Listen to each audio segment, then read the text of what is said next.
सुहानी मिर्जापुर गांव में रहने वाली एक सीधी सादी लड़की थी, जिसके चलते उसने ज्यादा पढ़ाई नहीं की। वो 12वीं पास थी और उसके गांव में कोई कॉलेज नहीं था, इसलिए वो आगे की पढ़ाई नहीं कर पाई। सुनिए, अपनी सुहानी के लिए शहर से एक बहुत अच्छा रिश्ता आया है। लड़का अमीर घर से है, अपनी सुहानी वहाँ बहुत खुश रहेगी। ठीक है, बात आगे बढ़ाओ। कुछ समय बाद रियांश नाम का लड़का सुहानी को देखने आता है। देखने दिखाने की रस्में होती है और सबकी सहमति से दोनों का रिश्ता पक्का हो जाता है। रियांश एक बहुत बड़ा बिजनेसमैन था। वो अच्छा खासा पढ़ा लिखा था और वो चाहता था कि उसकी शादी एक अच्छी खासी पढ़ी लिखी लड़की के साथ हो, लेकिन उसकी माँ हमेशा से ही गांव की सिंपल लड़की चाहती थी, जिसके चलते उसने सुहानी से शादी के लिए हाँ कर दी। शादी कर सुहानी अपने ससुराल आ गई। फिर एक रोज, सुहानी, शाम को हमें पार्टी में जाना है, मेरे एक दोस्त की एनिवर्सरी है। ठीक है, मैं तैयार रहूंगी। शाम को दोनों पार्टी में जाते हैं, लेकिन जल्द ही वहाँ से लौट आते हैं। ये देख सुहानी की सास सुजाता कहती है, अरे क्या हुआ बेटा, तुम लोग अभी तो पार्टी के लिए निकले थे और तुरंत वापस आ गए, सब कुछ ठीक तो है ना?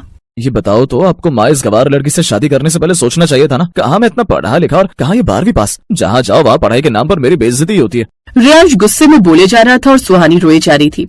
तभी ये सब देख सुजाता पूछती है, बेटा ऐसे क्यों बोल रहा है? पार्टी में खाने पीने की जगह क्या बहू का सर्टिफिकेट मांगने लगे थे सब, जो तू इतना भड़क रहा है? माँ, कौन कितना पढ़ा लिखा है ये जानने के लिए सर्टिफिकेट की कोई जरूरत नहीं होती। इंसान का नेचर और उसके टॉकिंग से ही पता चल जाता है कि कौन कितना पढ़ा है, कौन कितना नहीं। अच्छा, तू कहना क्या चाहता है कि कम पढ़े लिखे लोगों को ये सब तहजीब नहीं होती? इसका मतलब तब तो मेरा भी टॉकिंग ऑफ वे, यानी मेरा भी बोलने का तरीका बता देता होगा कि मैं 5वीं पास हूँ।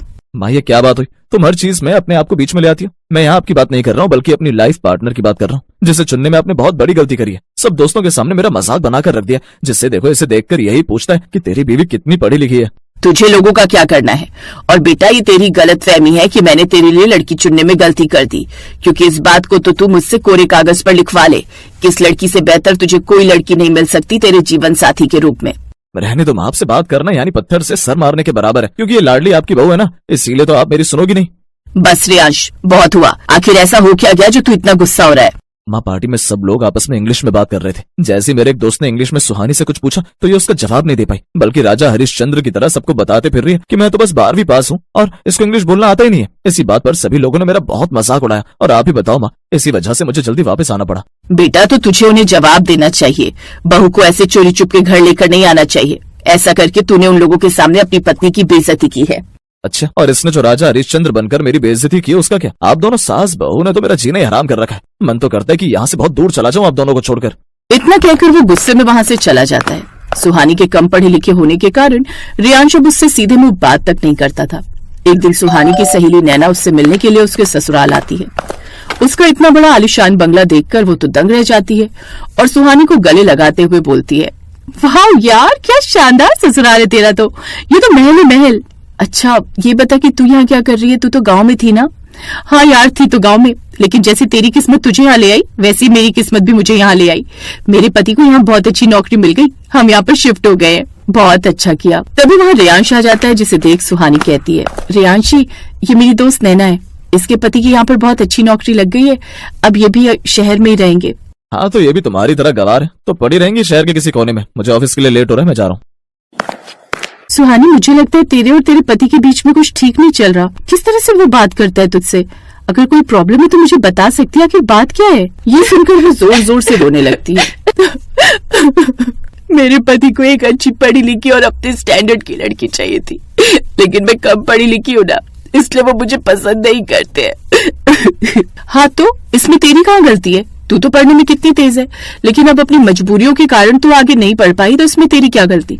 और अगर तेरे पति को तेरे कम पढ़े लिखे होने से इतनी तकलीफ है, तो तुझे कॉलेज में पढ़ाई लिखाई वापस से शुरू क्यों नहीं करवा देता है? क्योंकि अगर मैं अब कॉलेज जाऊंगी तो इनको लगेगा कि इनका स्टैंडर्ड और ज्यादा गिरा रही हूँ। और वैसे भी मेरी सासू माँ को ज्यादा पढ़ी लिखी लड़की नहीं चाहिए थी। उन्हें लगता था कि ज्यादा पढ़ी लिखी लड़की अगर घर में आएगी तो घर संभालने की जगह घर को तोड़ देगी। ओफो, कब तक तू दूसरों के बारे में सोचती रहेगी?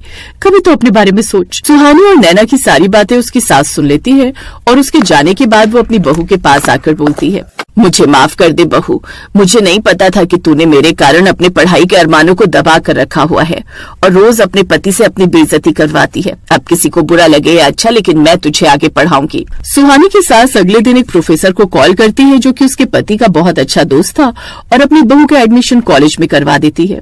ताकि वो अपने पति के स्टैंडर्ड की हो सके।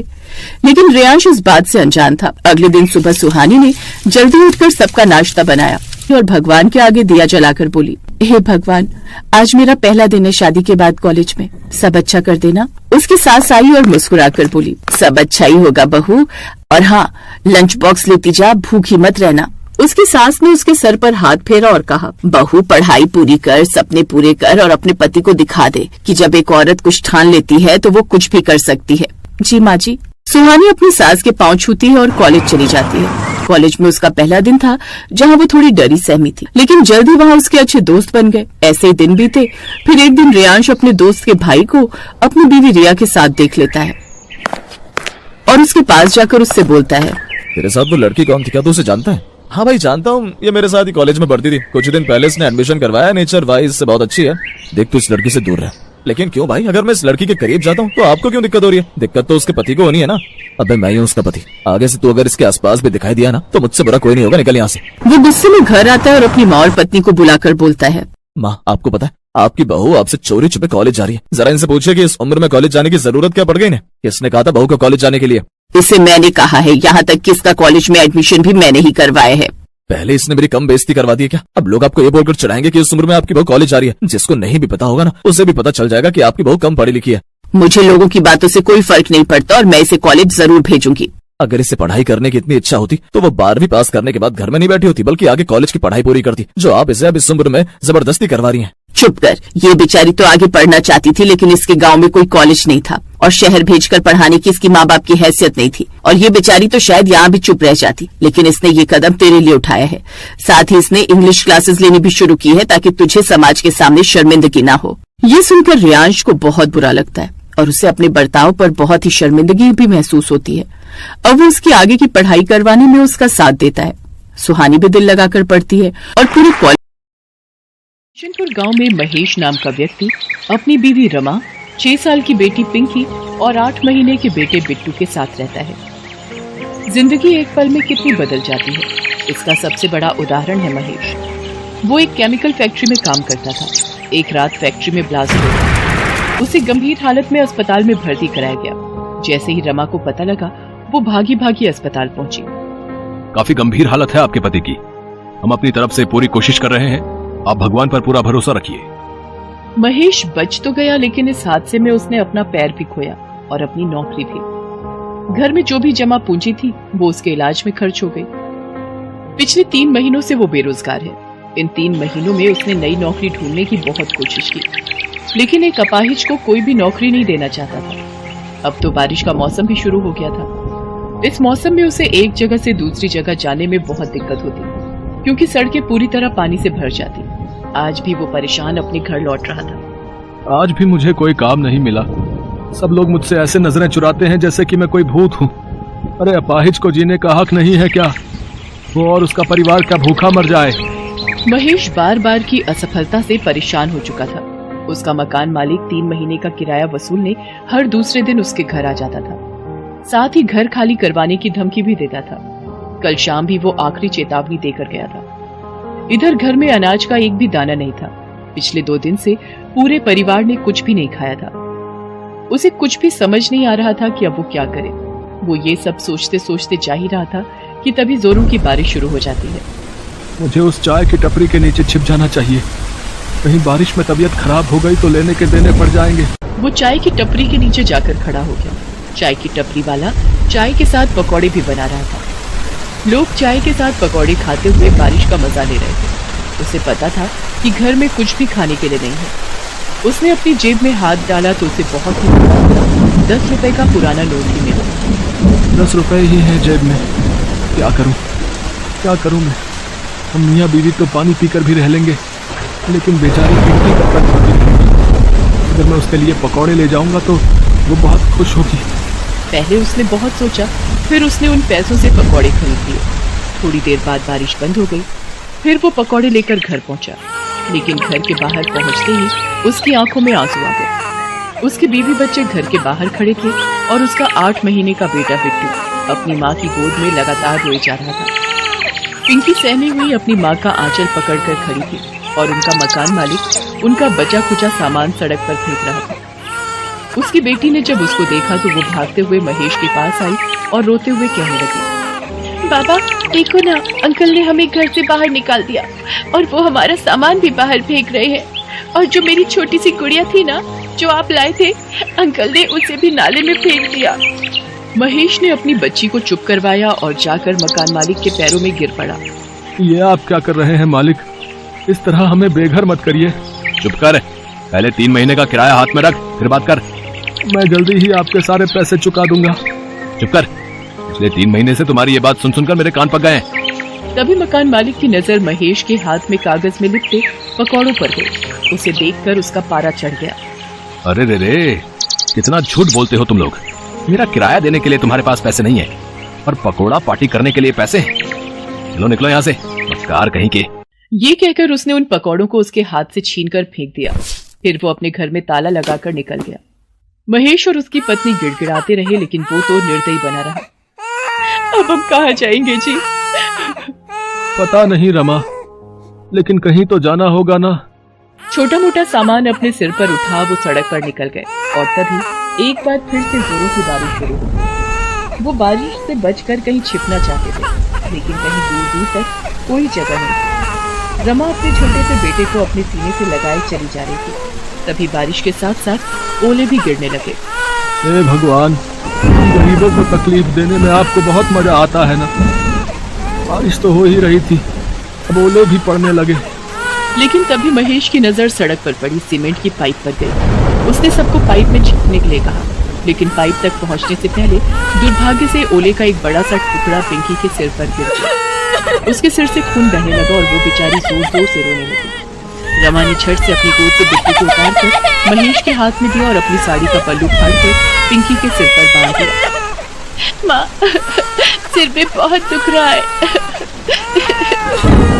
रो मत मेरी बच्ची, ठीक हो जाएगा। वो सभी पाइप के अंदर बैठ गए और बारिश के रुकने का इंतजार करने लगे, लेकिन बारिश रुकने का नाम ही नहीं ले रही थी। तभी उन्होंने देखा कि उनके सीमेंट वाली पाइप से कुछ दूरी पर एक बड़ी सी गाड़ी आकर रुकी। उसमें से 2 कपल बाहर निकले और बारिश में भीगने लगे। बारिश में भीगने का अपना अलग ही मजा है ना काजल। सच में अखिल, बारिश में भीगना और उसके बाद गर्मा गर्म पकौड़े खाना जन्नत सा मजा देता है। काश ये बारिश पूरी रात होती रहे तो मजा आ जाए। एक और महेश का परिवार बारिश के रुकने का इंतजार कर रहा था और दूसरी ओर कोई पूरी रात बारिश चाह रहा था। कितनी असमानता है ना भगवान की बनाई इस दुनिया में। महेश और उसकी बीवी यही सोच रहे थे, साथ ही बारिश के रुकने का इंतजार भी कर रहे थे। लेकिन बारिश नहीं रुकी और वो और भी तेज होती गई। सड़कों पर पानी भरने लगा और लगातार 2 दिन से हो रही बारिश के कारण बाढ़ वाली स्थिति पैदा होने लगी। उन लोगों की सीमेंट वाली पाइप में भी पानी आ गया। पानी उनके सीने तक पहुंच चुका था। रमा, हमें बच्चों को लेकर कहीं ऊंचे स्थान पर जाना होगा, नहीं तो हम सब डूब जाएंगे। तभी महेश ने पिंकी को अपने कंधों पर बिठाया और किसी सुरक्षित जगह की तलाश में आगे की ओर जाने लगा। तभी पानी का एक तेज बहाव आया और महेश का नियंत्रण बिगड़ गया और वो गिर पड़ा। पिंकी भी गिर पड़ी और वो पानी के तेज बहाव की चपेट में आ गई और पानी में डूबने लगी। पापा, पापा बचाओ मुझे, मैं डूब रही हूँ पापा, पापा। एक तो 2 दिन से भूखा परिवार, ऊपर से बारिश का कहर। महेश चाहकर भी अपनी बच्ची को नहीं बचा सका और पिंकी पल में ही उनकी आंखों से ओझल हो गई। पिंकी, पिंकी कहाँ हो तुम? पिंकी, आए मेरी बच्ची। लेकिन पिंकी ने कोई जवाब नहीं दिया। आज महेश खुद को बहुत ही असहाय महसूस कर रहा था और एक असहाय पिता की तरह ऊपर आसमान की तरफ देखकर कहने लगा, भगवान, तुम्हें जरा भी दया नहीं आती क्या हम गरीबों पर? पूरे पत्थर हो गए हो क्या? पहले तो मुझे अपाहिज कर दिया और फिर दाने दाने को मोहताज कर दिया, फिर सिर से छत भी छीन ली और अब मेरी बच्ची को भी ले गया। कान खोल कर सुन ले, तू मेरे लिए भगवान नहीं, पत्थर है पत्थर। वे उस बाढ़ से किसी तरह बचने की कोशिश कर रहे थे, लेकिन उनके पैर जवाब दे चुके थे। भूखा शरीर अपनी ताकत खो चुका था। उनके पैर लड़खड़ा रहे थे और वो भी इस बाढ़ की चपेट में आकर डूबने लगे। हालांकि तब भी उन्होंने हाथ पैर मारे, लेकिन भूख ने उन्हें कमजोर बना दिया। दोनों एक दूसरे को पुकार तो रहे थे, लेकिन पानी के बहाव में वे पुकार अनसुनी हो रही थी। रमा, रमा, बिट्टू। लेकिन शायद मौत अभी उनके हाथ की रेखाओं में नहीं थी। तभी तो वो पानी में गिरकर बेहोश हो गए थे और बहे जा रहे थे।